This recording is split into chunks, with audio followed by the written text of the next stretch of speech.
Australia ठारू चतुर्थ test हारिबा परे रोहित शर्मा को बड़ बयान। नमस्कार दर्शक बंधु, ऑस्ट्रेलिया विपक्ष चतुर्थ टेस्ट पराजय टीम इंडिया को बड़ झटका देछि। एही पराजय पर भारत विश्व टेस्ट चैंपियनशिप रो फाइनल में पहुंचबार रास्ता अति कष्टकर हो पड़ी। ए मध्य निजर प्रतिक्रिया रखिछंती भारतीय दलर अधिनायक रोहित शर्मा।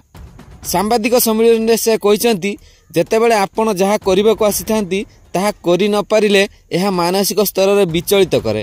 तांका कहिबा मुताबक यह अत्यंत नैराश्यजनक। खेल जितिबार अनेक उपाय अछि, हेले एठारे खेल जितिबार उपाय आमकु मिलिलानी। आमे शेष पर्यंत लड़िबा चाहितिलु, किंतु दुर्भाग्यवशत आमे यह करि पारिलु नाही। उल्लेखयोग्य WTC रो फाइनल में प्रवेश करने को हेले टीम इंडिया को सबु परिस्थिति रे बॉर्डर गावस्कर ट्रॉफी जितिबार थिला, किंतु एबे ऑस्ट्रेलिया एही श्रृंखला पराजयर संभावना को दूर कर देछि। एभली स्थिति रे भारत एबे केवल अन्य मानक भरोसा रे WTC फाइनल में प्रवेश करि परिबो। दक्षिण अफ्रीका दल WTC फाइनल में पहुंची सारिछि। एबे भारत ऑस्ट्रेलिया और श्रीलंका मध्य लड़ाई चली। फाइनल आशा को बजाय रखा हेले भारत को प्रथम ऑस्ट्रेलिया विपक्ष सिडनी रे खेला जिबाकु पंचम टेस्ट मैच जितवा पड़ो।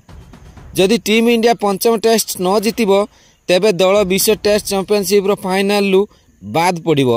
अर्थात सिडनी रे खेला जिबाकु पंचम टेस्ट ड्र हेले मध्य भारत दल फाइनल दौड़ बाद पड़ो। केवल एतिक नुहे, जदि भी भारत सिडनी टेस्ट जिते तेबे भारत को ऑस्ट्रेलिया श्रीलंका टेस्ट सीरीज उपरे नजर रखा पड़ो।